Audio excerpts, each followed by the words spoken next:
皆さんアローハー。皆さんのふとした瞬間の励ましになりたいラブレアタイムズです。イエイ。第7かな。7だね。7かな。そうです第ね。7回、素晴らしい。はい、私絶対カットしないぞ。絶対カットしないぞ。最近、初めてコスメに9000円かけました。三浦しおりです。よろしくお願いいたします。はい。はい、そして私最近ジムがクローズしていけないのでマイダンベルを買おうか迷ってます。3万円します。どうしようかな。瀬野和也ですはい。そしてはい、最近、家の窓のサッシのところでパクチーを育てています。佐々木美穂です。美穂ちゃんが今日はゲストで来てくれてますイエーイ。パクチー好きなの？パクチー大好きなんだよね。パクチー好き。大っ嫌い。大っ嫌い。分かれるよね、本当に。うちベトナム行った時になんか丼みたいなお肉炒めの丼を頼んだんだけど、パクチーが入ってたのね。だからパクチー全部抜いてください、抜いて作ってくださいってお願いしたのに、がっつりパクチー乗ってきてたから、いや抜きで頼んだんですけどって言ったら、多分こうやって取ったよまた出てきてめっちゃ残ってるから、もう全部一個一個、こんなちっちゃいかけらも全部一個一個すごいな。取ったってぐらい嫌い。徹底してる。徹底して嫌いだけど徹底して好きだね。そう、育てるくらいだからね。そうそうそう。いやでもね、最近こうちょっと寒くて、なんかそれパクチーの入ったなんかフォーとかね、そういうのとか美味しい季節ですよね。トムヤムクンとかね、美味しい、最高。いいよね。いや食べないけど。食べない。食べない。まあでもやっぱこう寒い季節、僕らにはねラーメンがありますから、もうこの季節だからこそもうラーメン美味しいですね。いつもや。まあいつもですね。確かにいつもです。確かにいつも関係ないね。シーズン関係ない。夏に一回山崎太一と一緒にラーメン屋さん、彼のおすすめのラーメン屋さんに初めて行ったんだけど、まあコロナの対策でね、窓が全開でクーラーついてるんだけど、いやついてないようなもの、そうもうなんかちっちゃいっていうか、まず割とちっちゃめなお店でね、もう汗ダックダクになりながらラーメン食べて、そうもうでもね、その後外に出た瞬間、外の方が涼しいの。逆にね。そうだよ、ラーメン作ってるところ厨房が目の前だったりとか。そう、作ってる人のところにはそれぞれ冷房みたいなのがあって、これずるい。そう食べてる人のところにはもうなくてね、めちゃくちゃ暑かったけどね、なんかそれはそれでこうもうお腹いっぱいになって外に出て涼しくて、なんかこう夏をエンジョイって。がっつり季節問わないね。そう確かに本当に春夏秋ね。でもなんか寒い冬だからこそ、あったかい家の中でアイス食べるの私めちゃめちゃ好きで。わかる。こたつの中に入ってお風呂後に雪見大福的なね。最高。あえて冬にっていうのね。あるわ。確かにね。ということで本日は皆さんに実際に自分の好きな食べ物を持ってきていただきました。イエイ。来ました。はい。ということでじゃあそれぞれ紹介していきたいなと思うんだけど、じゃあ私からでいいですか？どうぞ。はい。皆さんにおすすめしたいのはこちらのファミマのプリン。今はね、コクうまとろけるプリンっていう名前に変わっちゃったんだけど、前は釜出しとろけるプリンっていう名前だったの。そうでね、これ何がいいかって、マジ今まで食べたプリンの中で一番美味しい。神奈川県といえば葉山のマーロー有名じゃん。葉山に本店がある、知ってる？知らない。ビーカーみたいなカップに入ってるおじさんの絵の。そう、おじさんの絵のね、割と大きめの。絶対見たことある。本当。総合とかに売ってる、そのマーローよりも超絶美味しいこちらのプリンなんですけれども、上に焼いたちょっと膜みたいのがあって、だけど中はすっごいとろりしてるっていうね、すっごいとてもおすすめな一品でございます。はい、じゃあ次、じゃあ瀬野さんから。私ですね。並べますと、ね、これですね。そしていや振り幅、いや飲み物もかい。そう、フルコースみたいな。フルコース、そうだね。そう焼きそばってカップ焼きそばいろいろあるけど、ペヤングが一番美味しい。これはね、もう他の焼きそばと全く違うので、ぜひ焼きそば好きな人はぜひ食べてほしいし。何が違うんですか？なんかね、なんだろう、これはもうね食べてほしいですね。これでもすごいよ。説明は聞いてもうペヤングの会社っていろんなのを出してるんだって、その商品をね、出してるんだけど、それ誰が決めてるか、その商品開発部とかじゃなくて社長が独断でこれ出そうって言ってそれで決めちゃうんだって。そうでペヤングの似た商品でペヨングっていうのがあるの。それどっから出してるか知ってる？まさかペヨングは同じ会社から出してる。そうなんだ。でなんでペヨングを作ったかっていうと、ペヨングの方がちょっとだけ安いのね。でなぜ出したかっていうと、ペヨングの方が美味しくないんだ。で美味しくないんだけど、それを食べて後にまたこのペヤングを食べた時にこのペヤングの美味しさを再確認できるようにペヨングって作ったんだって。すごいね、なんかすごいよね。発想が。なるほどね。発想がすごいよね。でもそのペヨングからのペヤングっていうその流れが必要なのね。そうそう、またもう一度このペヤングに感動してほしいっていうね。いやすごい企業努力だよね。いや好きそれ。そう、あえて美味しくないバージョンを作るっていうね。そう。まあこっちの方が僕好きだね。これは好きだけど、まあ辛いの好きな人でも、まあ、辛くないのあんまり好きじゃなくても、まあオイルでね辛さ調整できるので、すごくおすすめなんだけど、とても脂質が高いので最近あまり食べれてません。後で三浦系でも佐々木系でもプレゼントいたします。食べないよそこは。ね。いや食べたいけどね。でまああとこれは僕和菓子が大好きなので、意外。そう和菓子大好きな、洋菓子よりも和菓子。ケーキ派っぽくない？ショートケーキ好きそう。いやね嫌いじゃないっていうかむしろ好きなんだけど、まあもともと和菓子好きなのもあるし、やっぱ最近ちょっとね栄養素が脂質とか気になってて、やっぱね和菓子ほとんど脂質ないから。あ、そうなんだ。なるほど。ほとんど炭水化物。ヘルシーなんだ。ヘルシーですよ。めっちゃ美味しくてさっぱりするし、でそれにやっぱりお茶が欲しいということでね、僕はサントリーのウーロン茶がもう中学ぐらいから大好き。そうなんだ。もう高校の時もこればっか飲んでたね。だからその髪の色もウーロン茶に寄せてるって感じ。なんか卵食べ過ぎるとね顔黄色くなるっていうからね、ウーロン茶飲むからなんでなきゃある冷や汗かくわ怖い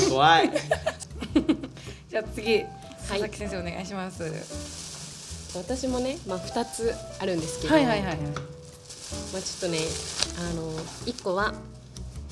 これですね、モーのバニラアイス。もうこれめちゃめちゃ好きで、モーのツイッターもフォローしてるぐらいモーのこと好きでそれはかなり好き。そうで、なんかそのツイッターで結構なんかこういう風に食べたら美味しいよっていうのをおすすめしてくれてて、じゃあ例えばこの辺、横浜ではないけど鎌倉のくるみっこっていうお菓子があるんだけど、それをなんかちょっとチンしてこの上に乗せて食べるとめちゃめちゃ美味しいって書いてあって、ちょっと今度やってみたいなって思ってる。でもそう無添加でなんか美味しいんだよね。無添加なんだ。そうもう無添加なの。であとは私のいつもカバンに入ってるミックスナッツ、しかもこれ食べかけを持ってきちゃったんだけどちょっとね今回大袋でだいたいセブンでもうちょっとサイズ小さいの買うことが多いんだけど、そうこれはねスーパーで買いました。ちょっと大きめでこだわりはやっぱり無塩のナッツがいい。そう塩分大事だからね。大事。取りすぎちゃうといけないから、そうこれをポリポリ食べます。デボーションしながら。いいね。で塩分大好きだもんね。そう塩分大好き。絶対ちゃんとしたお寿司屋さんとかに行ったら怒られるタイプだと。なんで寿司そんなに醤油をつけるんじゃないよ。醤油も結構ダグダグにつける系。大好きだね。そうなんだ。そう。なんか醤油何派とかあります？いやもう味が濃ければ何でも。キッコーマンでも何でもいいみたいな。そうなんで、逆に九州行っちゃうとダメだね。薄口醤油だからさ、九州の方とかって。なるほどね。そうかもしれない。まあでも量つければ大丈夫。量でカバー。量でカバー。そう量でカバー。素敵。適当なこと言ったね今。心配してくれ。はい。ということで今回やっぱせっかく持ってきてくれたので、ちょっとみんなでね実際に食べたいなって。もぐもぐタイム。もぐもぐタイム。いいんですか？本当はこうやってシェアしたかったの。ちょっと食べてみてっつってお互いの。ちょっと今回コロナであれなので、自分の持ってきたものを自分で食べるということで。オッケー。はい。じゃあまあ食べない、なのでじゃあちょっとはいそれでちょっとまたコメント感想食レポしていただければなと思いますのでアルコール消毒もご用意したのでそうだね。アルコール消毒して、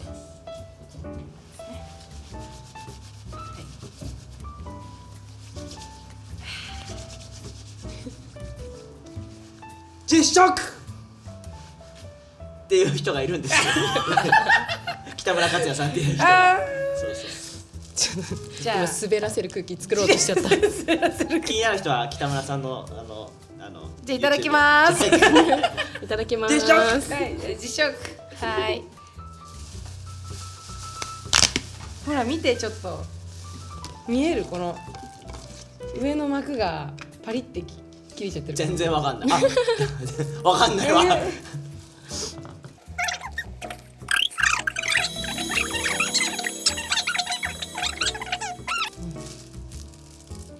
美味しい。うんいいね変わんない味って感じ。このプリンも美味しいもうが無添加って知らなかったね。うん。そうそう。うんうんもう噛んだ瞬間中から黒蜜がじわですよ。あ本当ですかいやこれいいよね。かけるタイプだとうんちょっと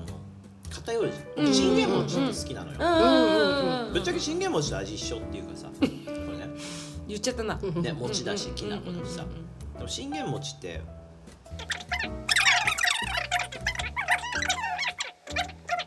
みおちゃんちょっとコラボレーションしてるじゃないですか。そう。ナッツをね乗せて食べるのもめちゃめちゃ美味しいんだよね。あそれはいいね。美味しそうそれは美味しそう。どうですかもう美味しいです。なんかカリカリってしてるのとアイスの甘さと柔らかさそれがねちょうどマッチしててねいいんだよね。だってそうだねくるみっこもくるみだもんねそうそうそう。なんかフルグラかけても美味しいと思う。あそれ美味しいわ結構可能性がね広がるよ。そうだねもうって何でもいけるね何でもいける。確かに。きなこ餅も美味しそうだった美味しそうだった。いや美味しいよ。すごい説得力あったのは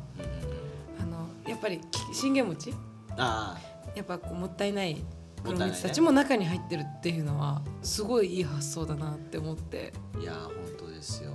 食べたいその入れた瞬間の口の広がり方をあれは私も体験したい。でもなんかそう思うと伝統はねいいものだけどいやーこう変えたらもっと美味しいのにって思っちゃうんだけどね。ただ信玄餅は信玄餅でねあれをねそうね包みとかねうそうあれをほどいて蜜をこう自分で入れるっていうのがちょっと楽しいんだけどね。ただ美味しさで言えばこっちの方がなんかそうだねなんかもったいなさとかそういうこと考えるとねなんかそうそうそう最後までそうね。僕はあれですよそのプリンのほら見てこの上のパリパリがあってこっから見ても全然わかんない見えない。見えないっていうもう実際に買って食べてくださいっていうことですよ。そうねそうだね。今それぞれシェアしてくれたけど、まあ、結局なんかこう実際食べてみないとね本当ねわかんないので、間違いないやっぱそれぞれのやつ食べたいですよね。うんで紙幣の中にはねこう味わいっていうその言葉が出てくるところもあってでその紙幣の34編のね8節に味わい見つめよ主が慈しみ深い方であること幸いなことよ主に身を避ける人はっていうこの聖書の箇所もあってでなんか僕美穂ちゃん聞いたんだけどまあ、大学生っていうと就活とかいろいろあってね、で、まあ、今いろんな人が多分就活大変だったりとかもあるんだけど、で美穂ちゃんもなんかちょっとその就活の時期にいろいろ大変だったって聞いてだけど神様が不思議な形でこう道を開かれてそして今、もうすぐ卒業してそして新たな道を踏み出そうとしてるって聞いて美穂ちゃんがこう味わったこの神様のこの味わい深さとかこの慈しみ深さとかこの神様の幸いこのシーズン味わった神様のそういったことをもしよかったら今日ぜひシェアしてほしいと思ったんですけどいいですか。はいぜひぜひ。ぜひぜひ。私は去年から、大学3年生の時から就活を始めていて、でこう結構、その頃はまだコロナとかが流行ってなくてそうだよねそうでも4月にはこうもう順調に進んでいって最終面接まで行った会社が一社あったの。でなんかそもそも就活のポリシーとしてそんな闇雲にたくさん受けるんじゃなくて、祈ってこう決めて一歩一歩やっていこうっていうスタンスでだったんだけど、その会社はもう人事の人にも受かるよって言われてたんだけど、こう結果的にはコロナで採用を見直したのでこう不採用ですっていう風に言われて、でその時めちゃめちゃ落ち込んで、なんかいやなんでって、なんかもうねこう誰を恨んだらいいか分かんないじゃないけど、コロナのせいだからしょうがないっていうのもあるけど、でも同時に思ったのが私は全然神様に信頼してなかったんだっていうのを思って、なんかその会社がどんどん一次面接二次面接って進んでいくことに神様感謝しますっていう風に祈ってみたけどなんか浅かったっていうか、なんか私は多分その会社がもう絶対受かるっていう風に分かってたから、受かんなかったんだけどねだからその保険を持って他の会社をどんどん受けていこう、挑戦していこうって思ってたの。だけどなんかその時に学んだのは保険は自分で用意するものじゃないっていうのを学んだのと、あとその中であった恵みっていうのは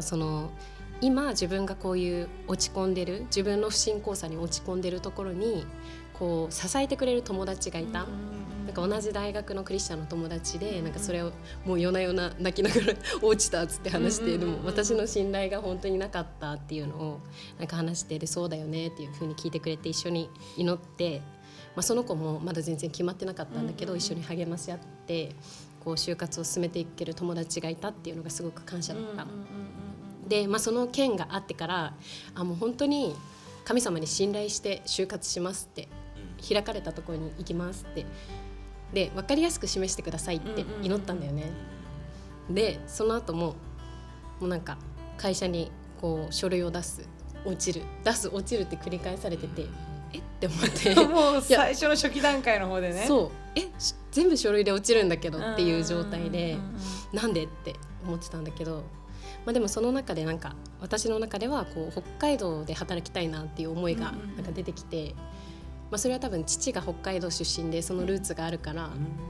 こうなんていうの、実家から出るタイミングってこう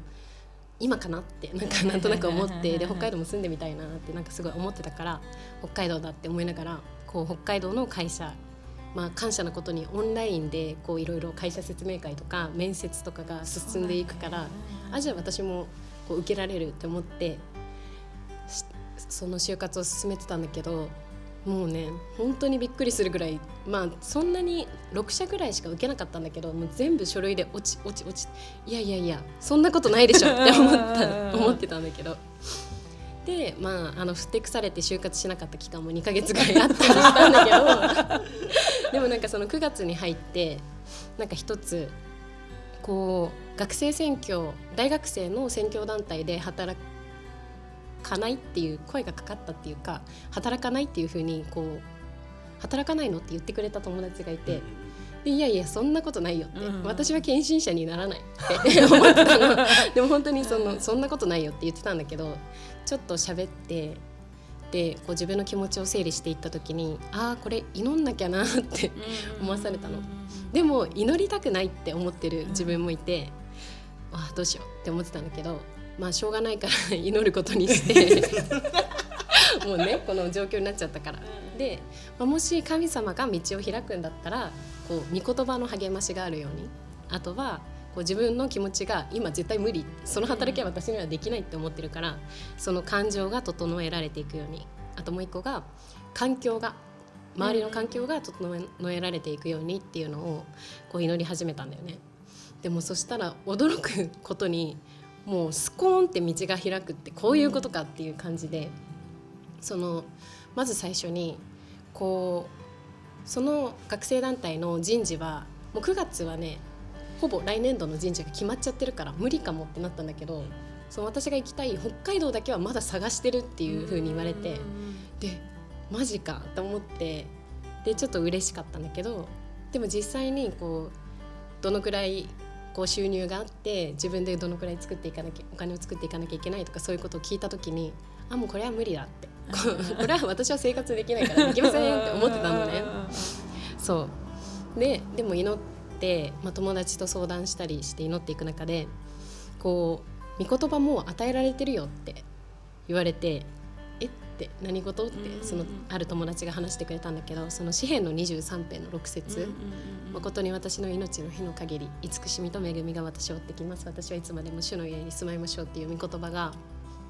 こう6月ぐらいにもうなんかすでに与えられてて、もうそれだよって詩編の23編からなんかすごい解説してくれた友達がいてで、じゃあ本当に私は御言葉が与えられてて環境も整えられてるっていうのをすごい思ったのと、なんかやっぱり準備して進めていくにあたってこう不安はあったんだけど、もう不安なままでもう捧げますって祈っちゃったんだよね。でそしたらなんか気づいたらもう次の日の夜には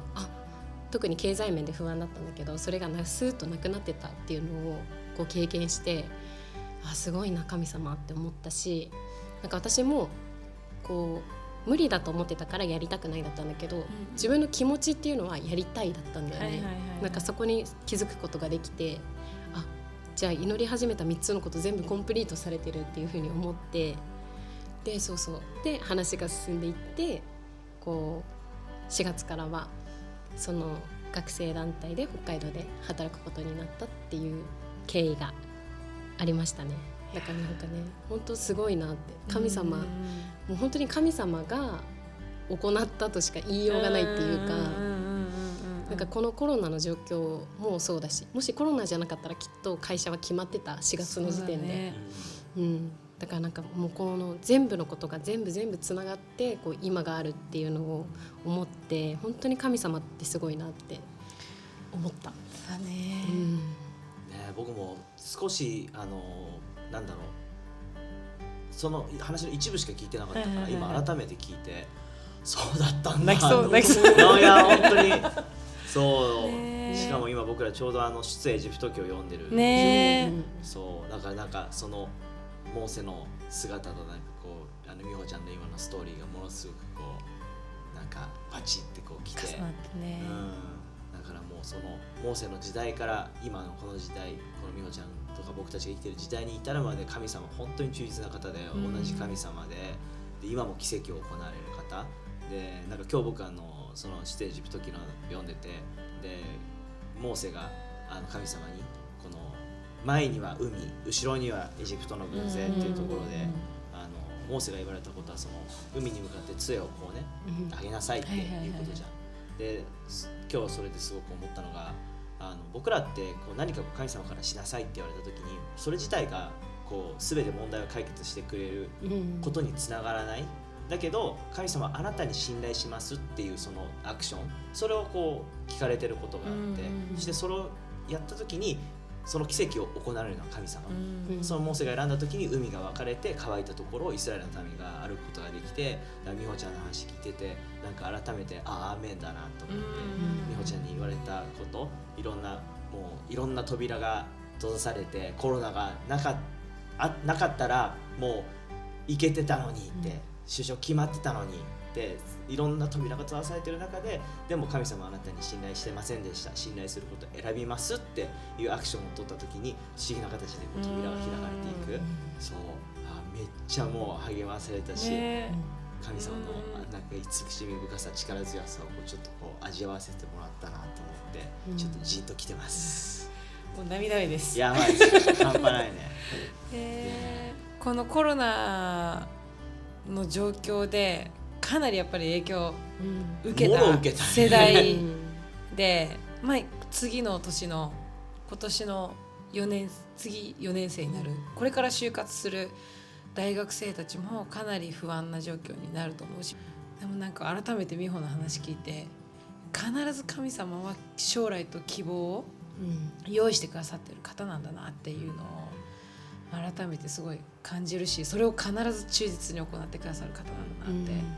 それに至るまではね、すごい不安なことだったりもアップダウンされるし、もう無理みたいな感じだけど、美穂ちゃんのあれ良かったね。もうなんかすごくこう多分真面目に見えるじゃん。真面目なんだろうけど、でも根は真面目です。でもふてくされて2ヶ月就活しなかったってすごいいいなと思って。そうどんな小さな祈りも聞かれるなって思って、分かりやすく示してくださいって言われたの本当にまさに分かりやすくて、全部落ちるっていうのはもう本当何よりも分かりやすいことだったなって思って、揺れずにね、そう感謝だった逆に。でも開かれた時はもうスピード感がすごくて、これが開かれてるってことかっていうのをすごい感じたね。しおり最近あるそういうなんか。そうだね、私自身ちょっとこれからシェアハウスをするんだけど、一番チャレンジなのが経済面で、やっぱり実家から出るっていうのもあれだし、なんかいや普通にシンプルにうちが悪いんだけどね、すごいあんまりちょっと恥ずかしいんだけど言うのが、教習所の免許のセンターの入学費っていうか学費を分割で支払うローン組んだの、でそれが10回払いでローン組んだから12月で終わりだと思ってたら、まさかの1月までで、結構ね毎月なんか3万いくらって取られてたから、結構大きいじゃん3万いくら取られるって、でもそれがもう12月で終わってイエーイと思って1月めっちゃ買い物をしたのね12月の終わりに結構12月のそれコスメ買っちゃったの？いやコスメはそうコスメもそう私なんか自転車買ったりとか自転車も洋服買っちゃったりとかいろいろ大きい買い物したらまさかの1月まで残ってて、でも普通にシンプルにうちの金銭管理がもうなってなくて、なんか本当にダメだなって改めてすごい思ったんだけど、もう本当にこう計算していく中でマジでやばいみたいな、で引っ越しもできないこれと思って、すごいもう夜、寝る時になんかもう神様に嘆いた祈りをね、もう神様マジ無理どうにかしてほしいってなんかとりあえずどうにかしてくださいってすごい祈ってたんだけど、そしたら本当に感謝のことになんかいろんなところで備えられて、なんか備えられた部分もあれば、例えばなんか支払いしなきゃいけないとか、じゃあちょっと来月まででいいですよって伸ばしてくれたりとか、なんかそういういろんな人の助けとかもあって、なんとか今月は乗り切れそうです。よかったよかったもうなんかこんな自分が悪いのに神様そんな祈りも答えてくれるっていう優しさにすごい感動したし、マジ神様優しいです、そうだね、神様ってそれぐらい優しいんだよねってちょっと思って、本当に頑張ってる人にしかなんかよくしないとかじゃなくて、本当に頑張れないこんな弱いうちらでも神様ちゃんと手差し伸べて、一緒にいてくれんだよね。大学生の人もそうだし、今日最初の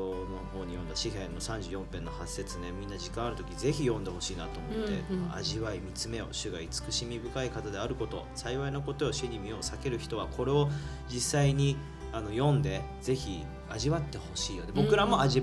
ますます味わいたいし、私たちもこんなに味わったこともうすごいいいものだからシェアしたいけど、やっぱりでも一番説得力があるのはやっぱり自分自身が味わうこと、それを確かめることだと思うし、それが美味しいかどうかはもう、ぶっちゃけ自分で決めていい部分ではあると思うんだよね。なんかこれが美味しいまずいっていうのは結局自分の判断、だからこそまず味わうところからね、実際まず味わってほしいよね。本当にこの御言葉がそうなのかって、今、コロナのこともあって、それこそ就活の人もそうだし、他のことでも今苦しいところを通ってて、難しい問題解決されないことが周りにあって、でもこのことを自分も味わいたいですって神様に祈るところから、始めていったらいいんじゃないかなと思うし、その時にでも僕は必ず主が慈しみ深くて主に身を避ける人は幸いなんだっていうことを味わうことができると思うしね、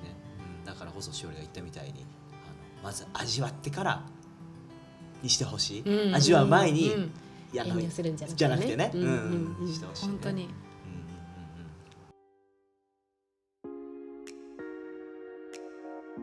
はい、ということで本日はもう美穂マジで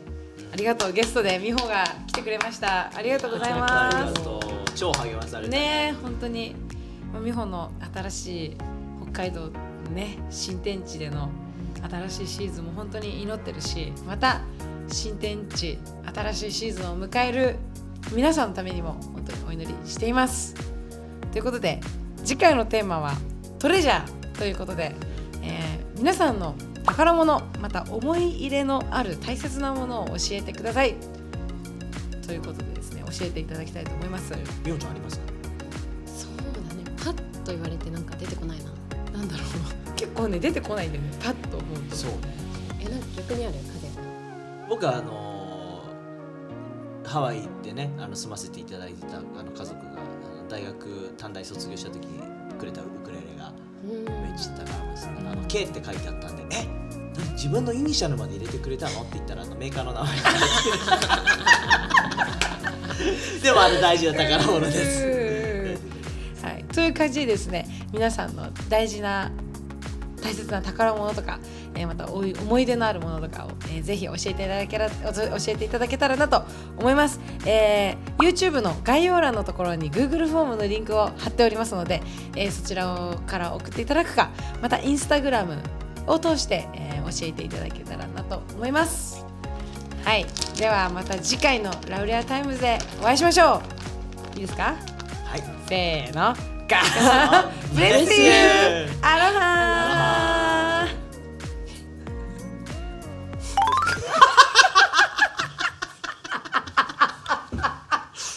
まさかの外すっていう。まさかの外すっていう。アーモンドの方がね。確かにちゃんと近づけてる。